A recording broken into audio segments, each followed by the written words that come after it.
qizlar, sizlarga ham shunaqa tuyuladimi yoki faqat menga shunaqa tuyuladimi? Mana Qarshiga boramiz-ku qishloqda.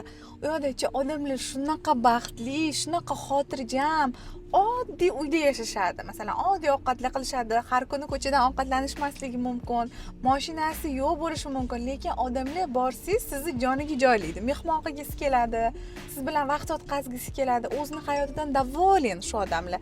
Lekin mana Toshkentga kelasiz, bu yerda hammaning mashinasi bor, uyi bor, biznesi bor, lekin odamlar nimagadir har doim asabiy. Orqangizdan signal chalgan, bir-biriga yaxshi muomala qilmagan, yaqin insonni mehmonga kelishni xohlasa ensasi qotadigan darajada yanada kattaroq mashinasi bo'lishini xohlaydi, yanada kattaroq uyi bo'lishini xohlaydi, yanada ko'proq podpischika bo'lishini xohlaydi, lekin hozirgi bor narsasidan mazza qilmaydi. Mana rivojlangan davlatlarda, Nyu-Yorklarda, masalan, Germaniyalarda odamlarda o'sha baxt tushunchasi kamayib ketgan deyshadi.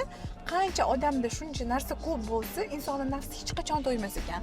Shunchalik yana och bo'lar ekan. Bizni sendan maqsading nima deb so'rasa, baxtli bo'lish deymiz-ku, lekin baxtni nimaga bog'laymiz? Yanada kattaroq mashinagami yoki tinch, xotirjam, shu shukurda yashayotgan hayotimizgami? Sizlar nima deb o'ylaysizlar qizlar? Fikringizcha qishloqlardagi odamlar ko'proq baxtlimi yoki Toshkentdami? Baxt qayerda o'zi?